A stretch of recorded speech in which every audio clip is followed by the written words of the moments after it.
Heyo! Welcome back, everybody, to the Fast Break with Taylor and Jake. Once again, my name is Taylor Harper, and over here is Jacob Merritt. And as you can see, he just barely got off work. That is why he looks ridiculously sexy right now. Oh, please. So, ladies, stay away, stay away. But no, we're here with the brand new episode.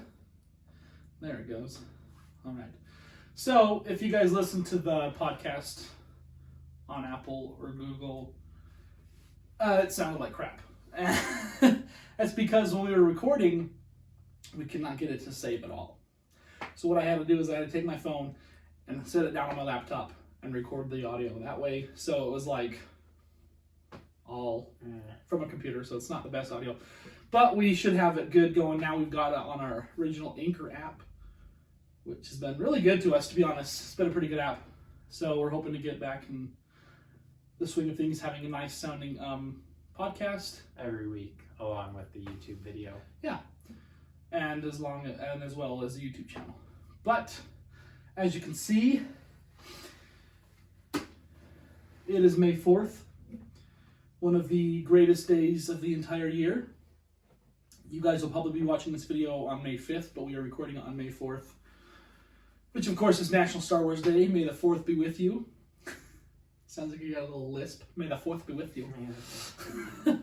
But no, we got it. We're just going to celebrate it a little bit. We're going to have a little fun with it tonight, in the sense of like a lot of sports take into consideration about Star Wars. I know like the Phoenix Suns always have like a Star Wars Day. I think a lot of teams have like a Star Wars Day that's not May 4th. It's an icon. It is, and It's an icon. so what we're going to do today is we're going to give our own Star Wars starting five. So we're going to get right in. Jake says he's got a little bit down. He wants to hear my opinion first. Maybe rub off of my opinions a little bit. I mean, he is the Star Wars expert. Taylor loves Star Wars. And I mean, I like the movies, but I'm not like not a super fan. Right. So we're going to let the master go first. I guess. But so I thought it was pretty fitting at point guard. Usually point guards are kind of the fast, small guys. So I thought it was pretty fitting to have Yoda at my point guard. And then at shooting guard, there's a lot of debate with this one for me. I actually dived into this and kind of actually researched there's actually someone who's actually come up with like a legit Star Wars starting five for each sport, like hockey, soccer, baseball. That's funny. But I picked Han Solo as my shooting guard because he's a shoot first kind of guy. If you know what I mean, if you guys understand what I'm saying, he's a shoot first kind of guy, and he's pretty trigger happy. Mm-hmm. So I thought it was pretty fitting that Han would be the shooting guard. Then a small forward was where I was kind of like, okay, let's think about this. You gotta have Luke in there somewhere. Luke's not really necessarily tall, I don't think. But I feel like Luke could be kind of like a slasher. Sure, kind of like a slasher inside, So I'm gonna put Luke in my small forward. Gotta have that wine baby Luke somewhere in the lineup. And then power forward was kind of a hard decision, but I don't think you could leave out Obi-Wan. So I thought Obi-Wan could be kind of like a Tim Duncan kind of guy, And then center, there's really no debate for center. I mean, Chewbacca's 7'2". Guy would be a freak athlete if he played in the league. I think Chewbacca would stand his ground a little bit and be the Rudy Gobert defense. For sure. So that's pretty good. Who's your sixth man? You got a sixth man? Sixth man. Who's your bench guy? Sixth man. That's tough. Do you need a second? Yeah, you go. All right. At my starting point guard, I'm having the 6'5". I don't know how tall he is. I'm Qui-Gon Jinn. All right. I think he would be one heck of a point guard. He is just the ultimate Jedi master. Right. I mean, incredibly smart, pose. That's what you want out of a point guard. You want someone who's gonna run the team, lead the team, as well as anyone else. I also had Han Solo at my shooting guard. He just fits it well. You could just give him the ball, and he's just gonna shoot all day. Right. I mean, he's confident. He believes in himself, which you have to do if you're going to be a good shooting guard. You gotta get your buckets. Cocky little son of a gun.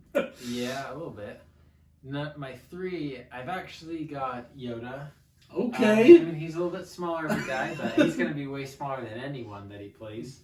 But the sheer athleticism and just the leaping ability of him, you can stick him just about anywhere, and you just can't not have Yoda. At my 4, I've got one of my favorite characters, Mace Windu. I think he would just be. I think he's a team player, but he's also a pretty confident player. I think he would be, for some reason, I think he'd be a great defender. Number 5, I have Chewbacca as well. First one that came to my mind. You can't not have Chewbacca. And then my 6, I would probably have Obi-Wan Kenobi as well, because I think he'd be a good bench player. He's not really the selfish type. Right. He can come in on limited minutes and be pretty effective. So those are my starting 5 and my 6. So Right. Well, I will. I am just not a huge fan of Mace Windu, so it's like hard to throw him in there. Purple lightsaber. Purple lightsaber. It's sick. It's nice. It's a nice color. Purple's a cool lightsaber. I really do like Qui-Gon Jinn. Qui-Gon Jinn is a super good Jedi Master. He knows what he's talking about. He's really skilled with the parries and the ways of the Jedi. and the ways of the Jedi. So that's pretty much like our teams. We could do a dark side if we wanted to, but I think it'd be harder to do a dark side, to be honest, than the light side. And the light side has more of the like Luke, Han, Obi-Wan, Yoda. It's got all those kind of characters. So I think that's more of a Star Wars team. I mean, you could throw, if you wanted to do an all-time Star Wars team, yeah, I'd probably throw in Darth Vader somewhere. Oh, yeah. But you can't leave out Darth Vader. But I think we've had fun with this, and I think it's fun to kind of step aside from basketball, but keep it in there because Star Wars is, like Jake said, it's an iconic thing.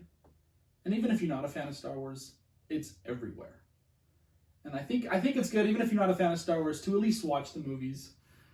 Because people who watch them... Just to understand the cultural references, if nothing else. Right. And like, if you start with A New Hope, yeah, you're going to be bored out of your absolute mind watching A New Hope if that's the very first one you watch. But give it a try. The sequels are hilarious as heck. The acting is not the best. And it's very funny to watch. So if you want to do it for comic purposes, it's also there as well. But no, Star Wars it's never going to go away. They just released today that they're going to come out with a brand new movie. Oh, are they? It has nothing to do with the Skywalker saga at all, but they're coming out with a new movie. They've already got it. They've hinted at a new TV show. It's never going to go away, which is awesome. And there's so much you can do with it. Oh, yeah. Speaking of which, what was the one that just barely came out? The Rise of Skywalker? That one is getting put on Disney Plus today. So if you didn't know that, that's cool. So we have... It's a good movie. It's a dang good movie. I really liked it. Really enjoyed it. A lot of people did not like the sequels, but I really, really enjoyed them. But so the whole Skywalker saga is now on Disney Plus, all 9 movies. So here's a suggestion for you, Star Wars fans, or even not Star Wars fans. If you want to binge Star Wars just to say you've watched it, we have tomorrow. It's a lot of Star Wars. It can be done though in one day. It takes 22 hours and 30 minutes to watch all 9 movies. So guys, tomorrow, whole day, starting at midnight tonight, just watch all 9 Star Wars movies. And because tomorrow is also Revenge of the Fifth. So the 3rd movie in Star Wars is called Revenge of the Sith. So they've kind of made it Revenge of the Fifth. Or you can even more of a stretch than May the 4th be with you, to be honest. Or you could also even have it on the 6th, Revenge of the Sixth, which sounds more like Sith, but so does 5th. So you can have fun with it. But May 4th is the National Star Wars Day. We've talked a lot about Star Wars already. You're going to be able to look at Baby Yoda over here and Kylo Ren as we dive into basketball. There's not much to dive into, but we're going to try to amuse you guys and keep you guys entertained on your couches or wherever the heck you guys are listening or watching or wherever. But I think the biggest thing is that the new, Last Dance. 5, 6. Episode 5 and 6 of Last Dance did air yesterday. And it was more about like kind of like the relationship between Kobe and Michael. Just the beginning part Right. of it. I'd heard that like the episode was going to be dedicated to it, Mm-hmm. but it was like the first like 10 minutes, Right. which is okay. It was really cool to see to kind of have him dive into that All-Star game that Kobe and Jordan played. Right. And then to see the quotes that obviously they got from Kobe Bryant. They've been working on this for a long time. They got of Kobe Bryant talking about Michael Jordan before he passed in January. He was saying, he's like, really, I mean, people want to compare the two of us and talk about who's better.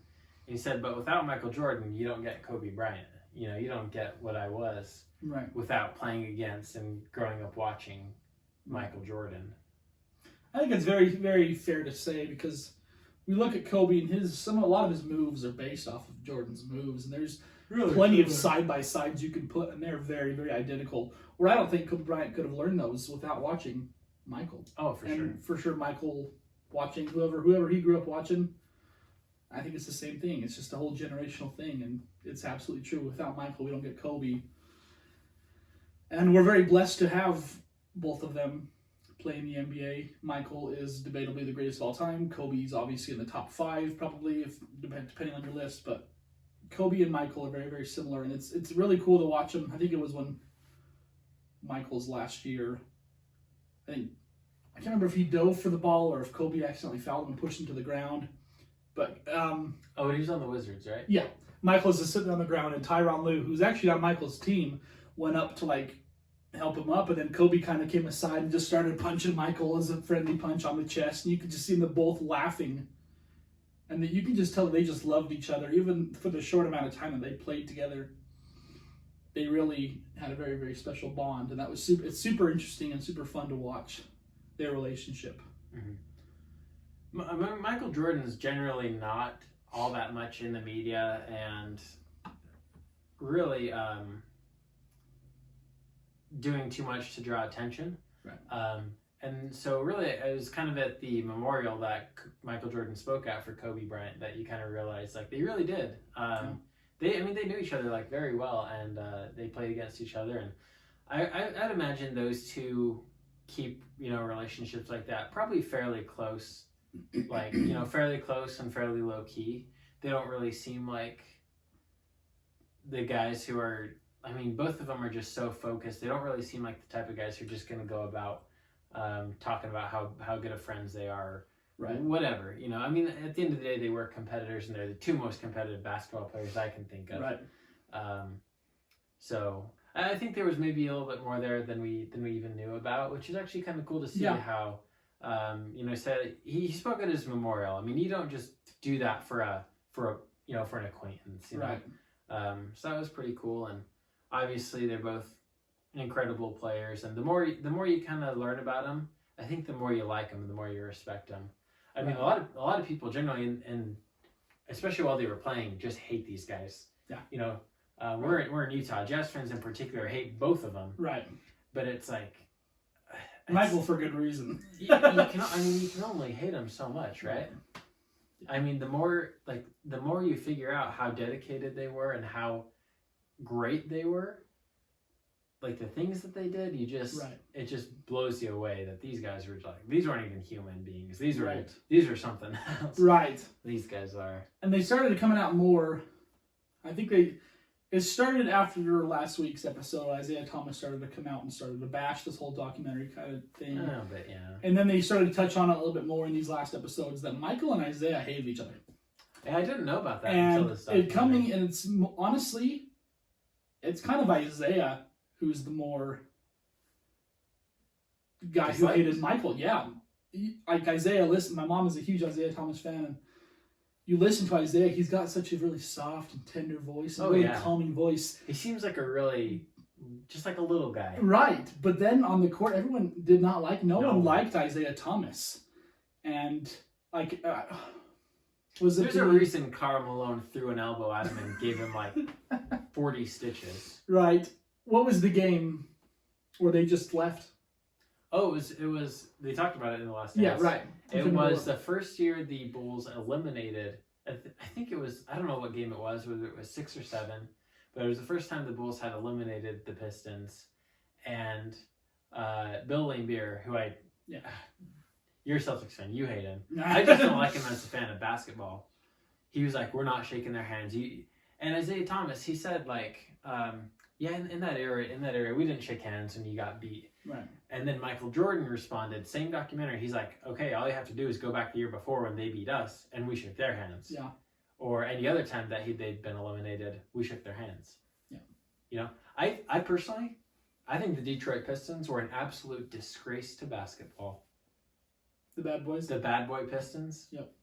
Because I think people like to talk about how tough basketball was in the 80s and 90s. And I think it was obviously more physical. Right. I think maybe it's a little exaggerated. They're acting like people are getting concussed every other play. Right. You hear that, the basketball experts on Facebook. And right. Basketball experts. They're talking about how, teeth are getting knocked out every game. And it's like people like, I mean, come on now. It's not hockey. It is basketball. Right. It is physical, but it's basketball. Right. There's only so physical as basketball can be. But I think the Pistons, were straight up dirty, and I don't think basketball should be played that way. I'm Right. okay with physical. Right. I think you should be physical. Basketball is I don't like when sport. James Harden gets brushed on the hand and shoots 24 free throws, right? I don't like that. But I do think there is there's a level that you have to keep basketball at. Right. And yeah, it's very, very, these guys are absolute professionals. They're getting paid millions of dollars. Go shake their hands. And they left the game early. And like Isaiah, they were all heading to the locker room. 7 seconds left. 7 seconds left. They just headed straight to the locker room. I'm that is the worst sportsmanship I've ever seen in my entire life. Oh yeah.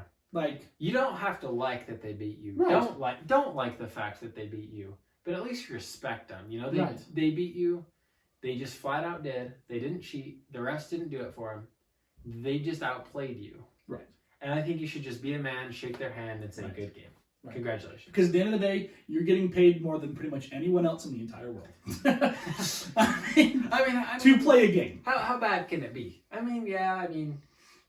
You want to win. That's what Right. you do it for. But was it really all that bad to go on your fishing trip to the Bahamas a week early? Right. So to put it in perspective, this is a pretty accurate scenario. Jake and I play church ball, and we get beat pretty bad. Our team is not the best team at all, by any stretch.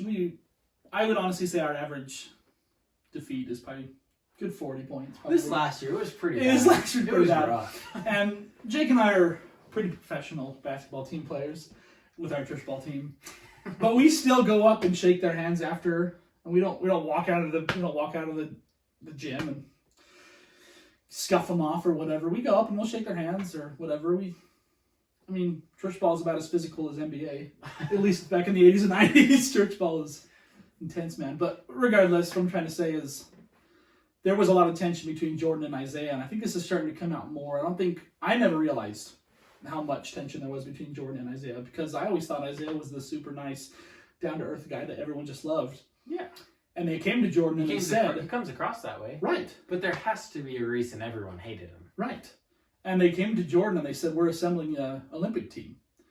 And he said, who going to be playing? And they said, no. He said, okay, I'll be on the team then, basically. Think about it. If Isaiah is on the Olympic team, this is the 92 Dream Team, the greatest team ever assembled in basketball. If Isaiah Thomas was on the team, it would not have been a Dream Team because Michael Jordan would not have played. They also talk about a lot of other guys might not have played. Right. Because it wasn't just Michael Jordan that was a fan. It was, Pippen and Magic and Bird and so Michael Jordan denies, obviously, of course he's going to, that he ever had a hand in Isaiah not making the team. Right. And whether that's true or not, I don't know if we'll know. Right. I'm sure they may have realized that Michael Jordan didn't want him on the team and maybe left him off. I don't know if he went to anyone and said, don't put him on the team. Right. He says he didn't. Isaiah says he may have. At the end of the day, Jordan wouldn't have played and other players may not have played. And when I think about it, your backup was John Stockton, right? Coming off the bench after... How good can you get? John Stockton coming off the bench after Magic. And I feel like I tend to hear people generally ranking Isaiah above John Stockton, point guard wise, but he's got 15,000 assists. Right. And I like to look at that because I think Isaiah's got He did have a I think lot. like 11,000, which is incredible. But 15,000.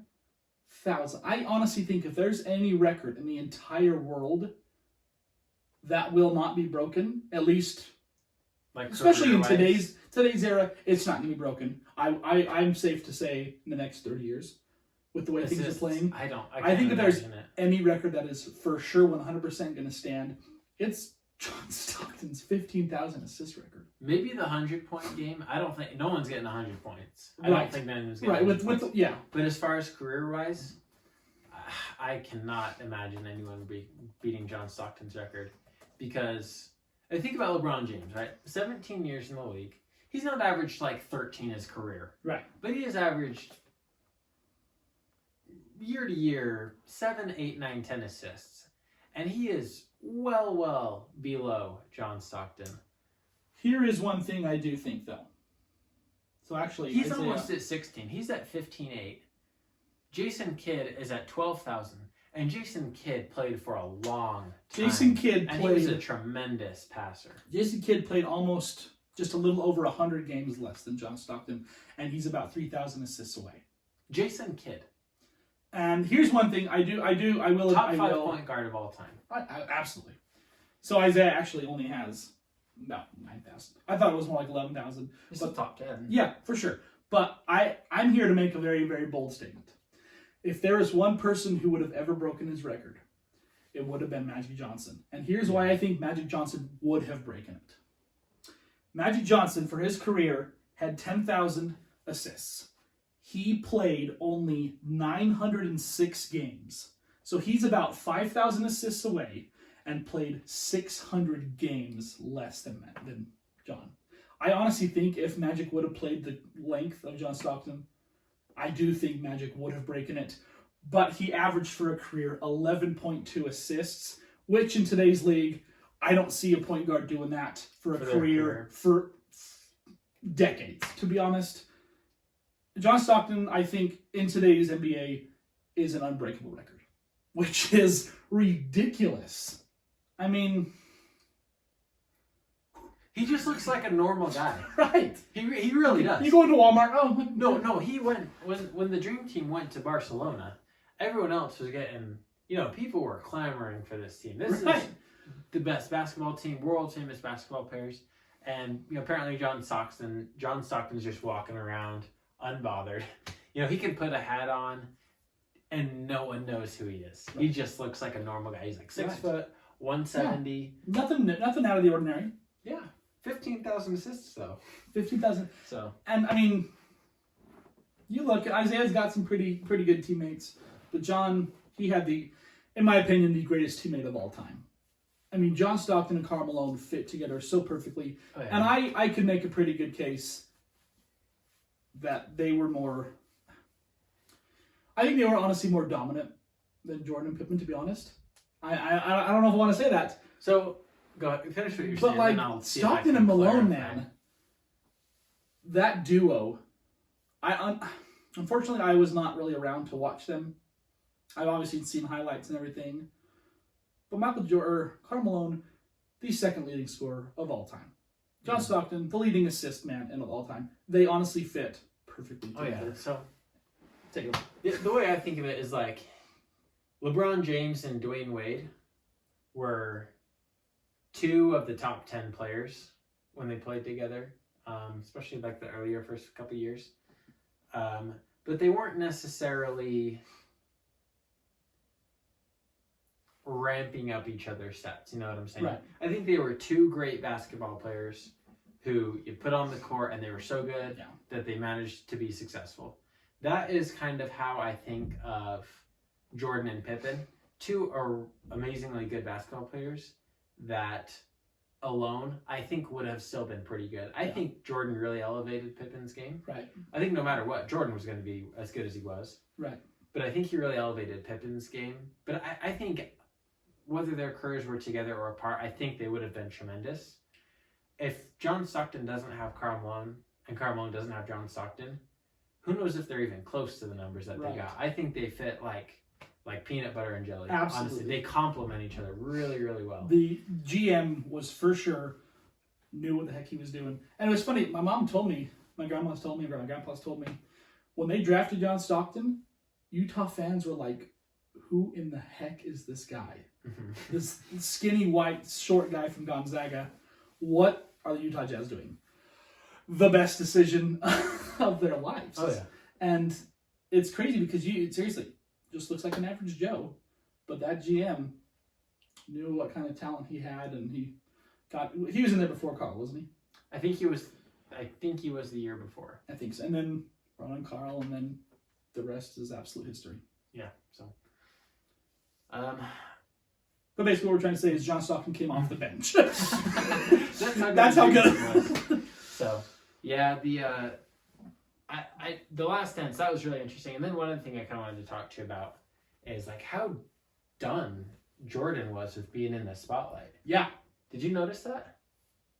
Like he was over it, and I can't imagine like when I watch the Last Dance and I see all the reporters that are just in their faces with microphones and cameras, like a pack of ravenous dogs, Right. like going crazy. Like I would get claustrophobic. I would freak out. I couldn't handle it day after day, year after year. I don't know how like LeBron James and these NBA players do it, because even nowadays, I mean, everyone's got their cell phone. They're always taking pictures. LeBron goes anywhere, documented 100% of the time, you know?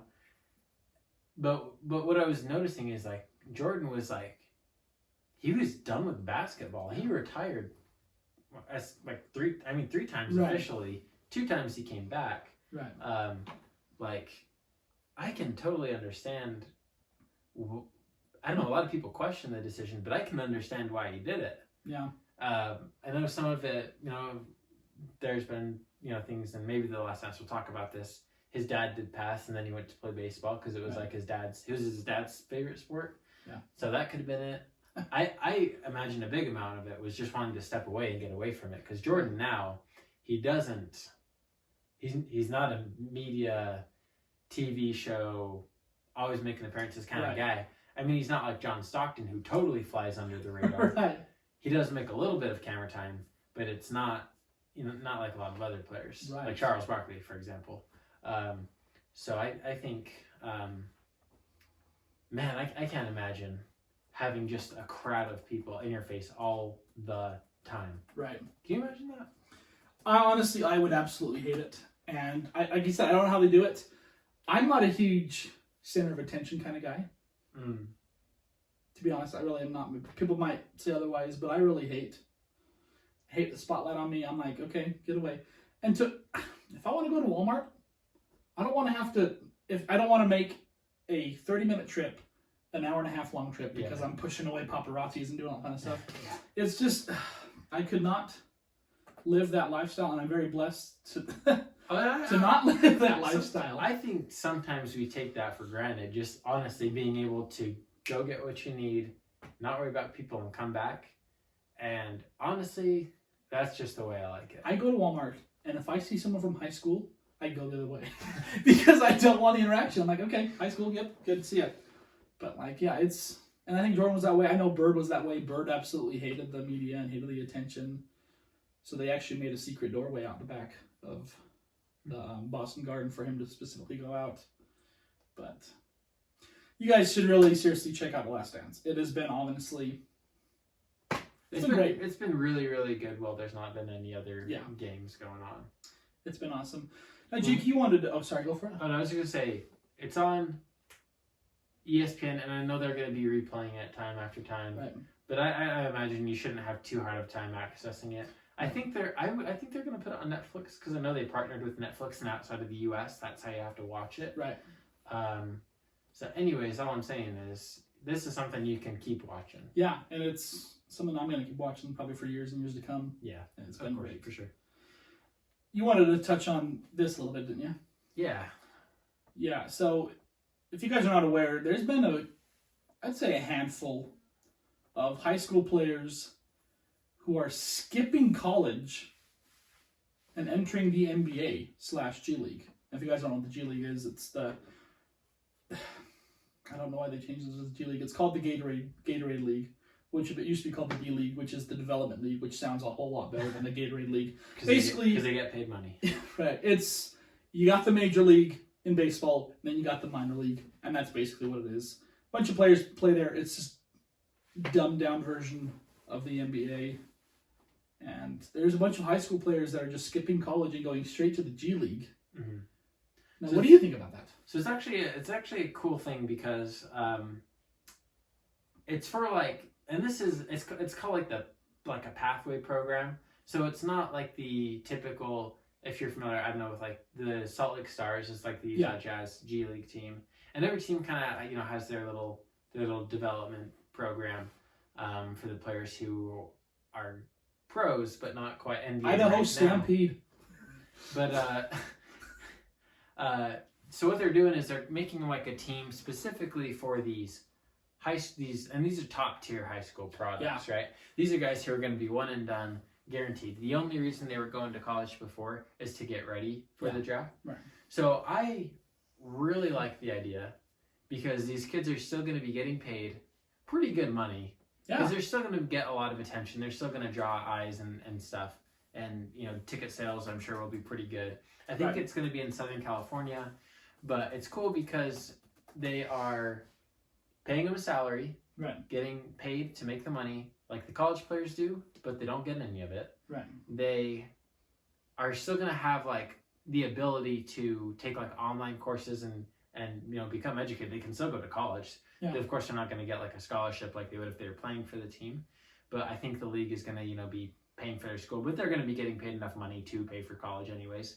So I think that's cool. And I think they're also going to offer like kind of prep classes. So, once you get your NBA contract in a year, money management, taking care of yourself. Because these are 18-year-old kids just coming out of high school, And it's like they're going to be going and living away. So, like college kind of does give you a little bit of help, these kids that are moved out to get prepared for the NBA. But this is, to me, a fantastic idea because I think just the college one and done is just a waste of time. Yeah. And it's still going to be an option for these not top tier players who may probably go to the league, but they may not be a top 15 pick, not going to be in the lottery. So you can still go to college, develop your game, get a degree, so that way, you get injured or it doesn't work out, you still have something to fall back on. You've got that experience. And I think it's, I think the NBA is really smart for doing this. I do too. Give your thoughts about it. So one thing I think is really cool about the G League is, so to put it in perspective, they're getting paid, I just looked it up, they're getting paid about $35,000, which doesn't sound like a lot, but it's a 5-month season. So $35 grand in 5 months for an 18-year-old, they're gonna not too bad. And at any time, if you're playing well in the G League and teams like you, because the cool thing, you go to a G League game, there's tons of NBA scouts at every single G League game. So basically, you're playing in the G League, you're also trying out for the NBA. So there are scouts at these games. Who knows? Jalen Green is probably the biggest name who has announced he's coming from high school to the G League. I don't think he's going to last that long in the G League because I think teams are going to see his play and they can sign him. Well, is that true? I don't know, because obviously you've got to finish out the college season. So this is for the pathway program. This isn't for every G League player. Okay. But he actually signed a contract for $500,000. So well, this is for the pathway there program. There you go. Because these are future first round picks, top 10 picks that are going to be eligible for this. And I think they're still kind of forming it. So we'll kind of have to wait and see how it goes. Well, maybe I'll try and look into it a little bit more. Okay. Because I would imagine I would guess they're probably going to have to fulfill their contract, whether it's for 6 months or a year or whatever. But obviously they're going to be getting prepped for the NBA by NBA trainers and scouts. These kids are getting groomed for the NBA. Yeah, and I think it's a really good opportunity because, like Jake said, if they do get injured, they're still getting paid. They wouldn't be getting paid in college. Right. They still got their degree to fall back on, and I think it's a really good opportunity for these kids. I think it's a really smart move for the kids too. I mean, they're only, and I wish I had the option to go to the league. I would in a heartbeat if I was a million times better at basketball. Right. Yeah. Right. But do you think it's almost kind of? I feel kind of not. I don't feel bad, but like it will almost be a little bit sad to not see like these prolific stars at the. It's mostly like the blue blood programs that are gonna take the hit. I mean, you think of just any regular school, whether it's Utah State or LSU, like just these normal schools that don't always get the top tier players are still gonna have their good players. Yeah. And another thing that's kind of cool, and this is about time too. The NCAA made it, players can get paid for basically promotions, their likeness, whether it's to appear on commercials or sell their own clothing with like Nike or whatever. They're not going to lose their scholarship eligibility, which is cool. They're not getting paid by the schools. I would imagine they're still getting their, full ride tuition, but they can appear in commercials, and whoever wants them, they can appear on. Because one of the troubles with just flat out paying, like the schools paying these players, is what do you do for the volleyball team? Right. Or the men's tennis team? Right. It's kind of hard to say we're going to pay these football players that make a lot of money a ton, but you can't. I don't know. It's just kind of hard. So if you can say outside sources can basically pay these players to whatever, model on Instagram. I don't know. Right. Right. But so they have that opportunity. So hopefully that's enticing for players to still want to go to college as well. Because NCAA is fun. March Madness. Right. Is fun. It's tradition. But yeah, I think it's good. I think it's a good stepping stone for them. But just a little update. They have pushed back the NBA Combine. They've pushed back the NBA Draft. Yeah. They've pushed everything back. I think I've gone down a little bit in my percentage about your confidence meter. I don't want to go down. I want them to finish out the season, and I found a funny meme that said we're missing out on so many good opportunities. We really missed out on Zion's NBA career, or at least playoffs. His first year. We really missed out on Zion's rookie year because he only played probably 25 games. I think it's 18 to 21, something like that. That's ridiculous. We missed out on Giannis' first ring, and we missed out on LeBron's 7th finals loss. So it's just seriously, if that's what happens, I'm gonna be really, really sad if they seriously just cancel it and start right back up with a brand new season. They did say they're shooting for December though for the start of for the next season, which is fine. Just finish out this year. Yeah, we've said this before. We're gonna say it again. If you have to just jump to the playoffs, take the top 8 teams, single elimination. Did you hear they might be playing in Disneyland? Yeah, Disney World. Oh, Disney World, yeah. Because they have like the facilities down there. They could totally do it. Yeah. I think do it. If there's any option, it's gonna be in a bubble, right? Yeah. I mean, they're not gonna be flying people back and forth. They just can't do it this year. You know what? The NFL playoffs, they're single elimination. Right. Here's what they need to do. NBA playoffs, they could do it. I don't care. Just crown a champion. Just please. Here's what they should do. An MVP. We need that, We do. And they at least got to give out the awards, right? But if there's anyone who watches Summer League, it's probably me. So I kind of know how the Summer League runs. Basically, they got a really, really small gym. I believe it's 4 10-minute quarters or maybe even 12-minute quarters. But regardless, they're not long games. Yeah, they pump And as soon as they finish a game, second squad comes on. When they finish a game, maybe that's what they do. They go to Disney World, play a game, boom, you're off. Next game, boom. Or here's what they do. You could do it in a week. Really, they really Single could. elimination playoffs in a week, easy. And do it, or even like high school. Keep it to an hour. Keep hour-long games. 2 20-minute halves. It's a totally different format, but they've done it in college, so they've done it before. 2 20-minute halves. Zip the game out in an hour, and you can get through the very first round on East and West in a day. Just finish the season. Finish the gosh dang season. Just finish the season. That's all we've got to say. But Yeah, that's about it. that's pretty much about it. Finish the season. Finish the season, NBA. Go binge watch Star Wars, and may the Force be with you.